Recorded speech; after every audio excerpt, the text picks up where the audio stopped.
नमस्कार, हेल्थलाइन में आप सभी का स्वागत है। आपकी डिमांड पर अब हेल्थलाइन हफ्ते में 6 बार, यानी कि अब हम आपसे मिलेंगे मंडे टू सैटरडे और हर रोज हम एक नई मेडिकल प्रॉब्लम के बारे में चर्चा करेंगे। हमने कुछ और बदलाव भी किए हैं, जैसे हमारे बहुत से कॉलर्स लाइंस बिजी होने के कारण हमसे जुड़ नहीं पाते, वो लोग अब हमें ईमेल कर अपने सवाल सीधे डॉक्टर से पूछ सकते हैं। तो हमारा ईमेल आईडी नोट करें, question@maxhealthcare.com। आज हम बात करेंगे गैस्ट्रोएंट्रोलॉजी के बारे में, यानी कि पेट और लिवर से जुड़ी हुई समस्या के बारे में।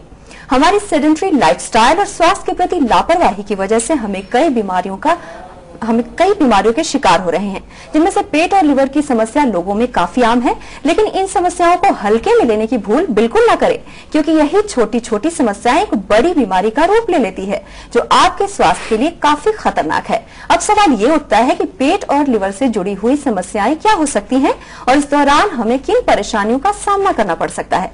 सवाल ये भी है कि अगर हमें पेट और लिवर से जुड़ी हुई कोई समस्या हो जाए तो हमें अपना ख्याल कैसे रखना चाहिए और डॉक्टर से वक्त पर इलाज कब करवाना चाहिए। तो क्या आप भी इस बारे में कोई जानकारी चाहते हैं?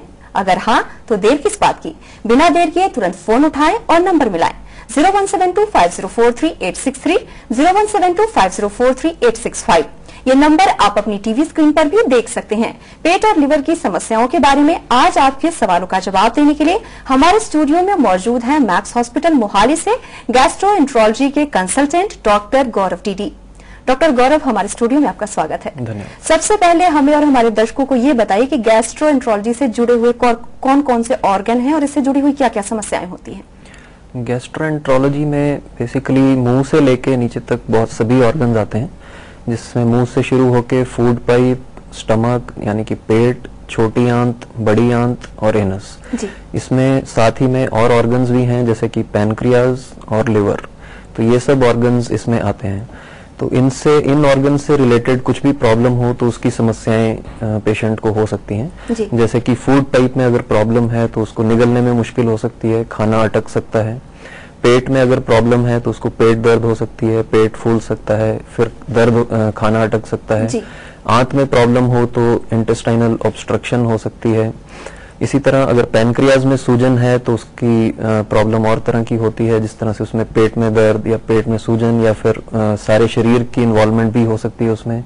इसी तरह लिवर की प्रॉब्लम्स जो होती हैं उनसे मोस्ट कॉमनली पेशेंट को जॉन्डिस, थकान, काम न कर पाना, ये सब प्रॉब्लम्स आम होती हैं, जो कि बाद में बढ़कर खून की उल्टी और पेट में पानी भरना, होश खराब होना, ऐसी चीजें हो सकती हैं। जी डॉक्टर, हमारे साथ कुछ कॉलर जुड़े हुए, देखते हैं उनका सवाल क्या है। जी हेलो। हेलो। हाँ जी, आप अपना नाम बताइए और आप कहाँ से बोल रहे हैं? मैम मैं राहुल बोल रहा हूँ चंडीगढ़ से। जी राहुल, आप अपना सवाल पूछिए डॉक्टर गौरव से। मैम मैं ये पूछना चाहता हूँ, मेरा ना पेट खराब रहता है जी, और क्या कहते हैं, खाना खाने के बाद ना मेरा पेट खराब हो जाता है। जी जी।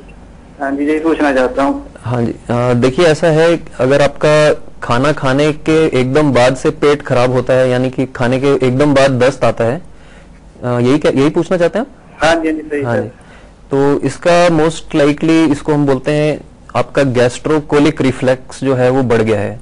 इसका मतलब ये है कि आप जो भी खाना खाते हैं वो पेट में कुछ रिसेप्टर होते हैं, उनको स्टिमुलेट करके एकदम से आपको लैट्रिन जाना पड़ता है। तो ये कोई ऐसी गंभीर बीमारी नहीं है, ये बेसिकली एक तरह से फंक्शनल डिजीज है, जिसमें कि रिसेप्टर आपके जो पेट के हैं वो थोड़े ज्यादा सेंसिटिव होते हैं। तो इसके लिए कोई ऐसे दवाई एज सच नहीं है, जस्ट कुछ और मेडिसिन होती हैं जो कि आपको देख के हम प्रिस्क्राइब कर सकते हैं, जिससे कि आपकी आंत की जो टोन है उसको थोड़ा रिलैक्सेशन मिले। इसमें आपको ये देखने की चीज है कि अगर आपको कोई वेट लॉस नहीं हो रहा है या लैट्रिन में कोई खून नहीं आ रहा है तो आप इसके बारे में बहुत ज्यादा टेंशन लेने की इतनी जरूरत नहीं है।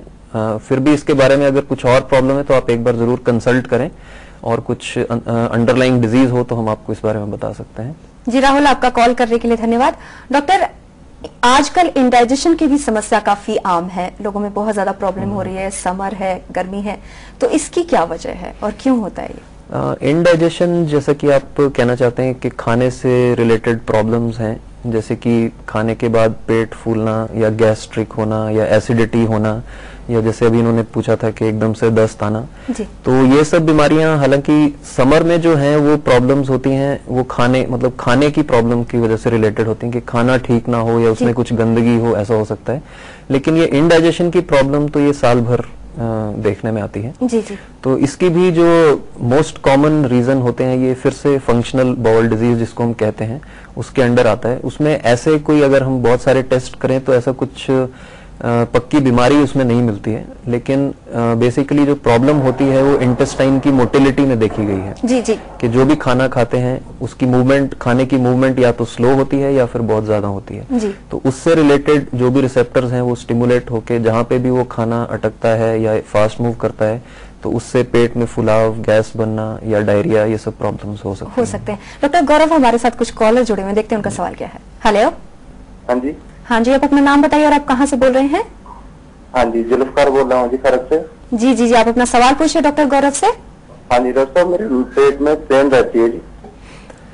देखिए, पेट में पेन जो है वो उसके बहुत सारे रीजन हो सकते हैं, लेकिन अगर आप थोड़ा डिटेल में बता पाएं कि पेन किस तरह की है और कब से है, कैसी है, तब हम इसके बारे में थोड़ा ज्यादा बता पाएंगे आपको।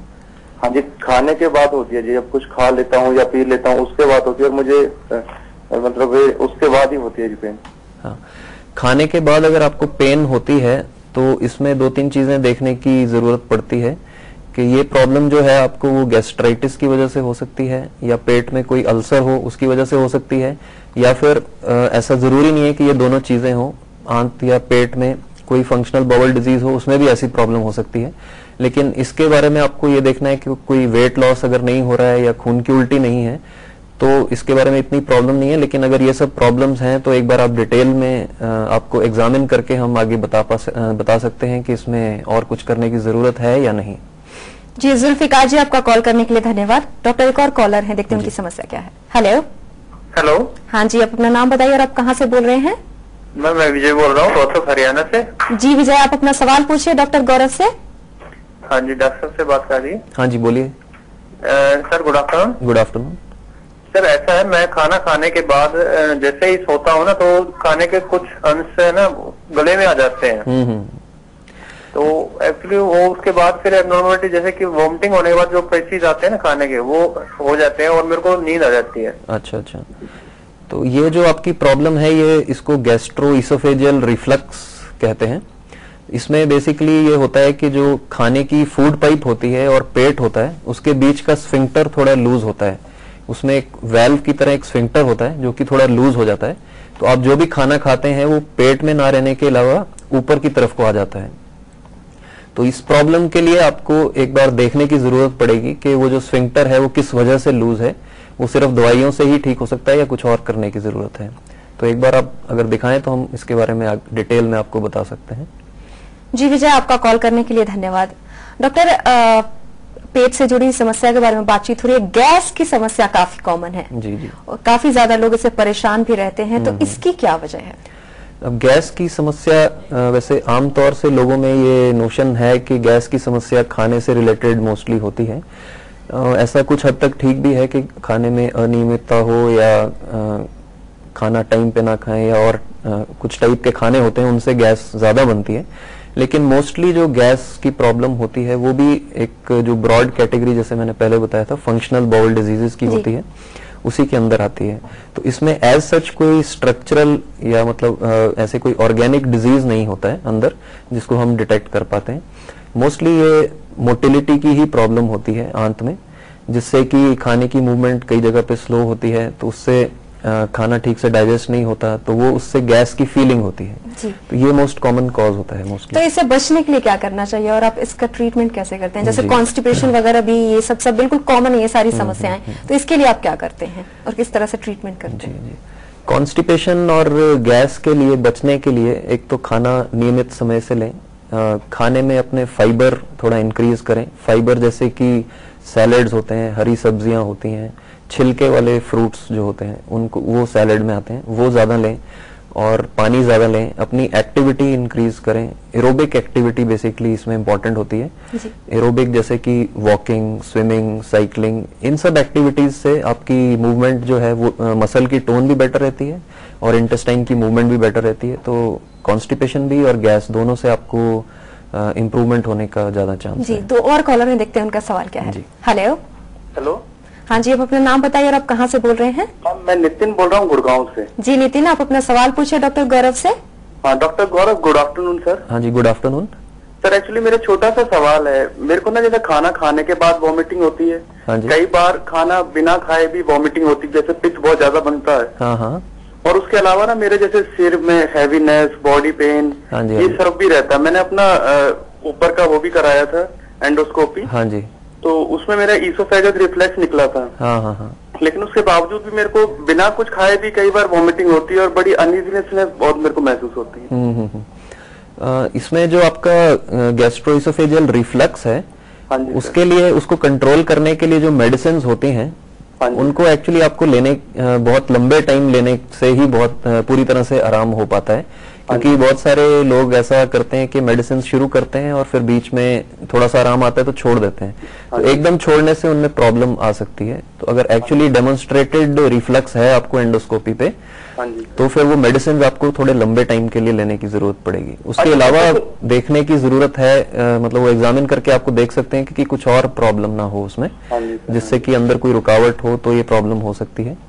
जैसे एलएफटी भी कराते हैं तो वो भी नॉर्मल आता है, उसमें भी कुछ नहीं आता। हाँ, उसका मतलब ये है कि आपके लिवर से रिलेटेड ये प्रॉब्लम नहीं है, लेकिन वॉमिटिंग और रिफ्लक्स के और भी रीजंस हो सकते हैं, जैसे कि आंत की इन्वॉल्वमेंट या ब्लड के कुछ टेस्ट और होते हैं, कैल्शियम प्रोफाइल या फिर कुछ आंख की प्रॉब्लम, उससे भी रिलेटेड वॉमिटिंग हो सकती है, या आप कुछ और मेडिसिन ले रहे हैं उनसे रिलेटेड हो सकता है। तो ये तो आपको आपका सारा डिटेल्स देख के ही हम बेटर बता सकते हैं। जी नितिन, आपका कॉल करने के लिए धन्यवाद। डॉक्टर, एक और कॉलर है, देखते हैं उनका सवाल क्या है। हेलो हेलो, लगता है कॉल कट हो गया है। फिलहाल हमारी बातचीत जारी रहेगी डॉक्टर, पेट और लीवर की समस्या के बारे में। फिलहाल हमें एक रुक रहे हैं छोटे से ब्रेक के लिए, लेकिन आप कहीं जाएगा नहीं, आप हमें फोन के जरिए अपने सवाल पूछ सकते हैं। अगर डॉक्टर से सवाल पूछने के दौरान आपको फोन लाइन व्यस्त मिले हो तो आप हमें हमारे नई ईमेल ID question@maxhealthcare.com पर अपने सवाल लिखकर पूछ सकते हैं। मैक्स हॉस्पिटल के डॉक्टर्स आपके सवालों का जवाब जरूर देंगे।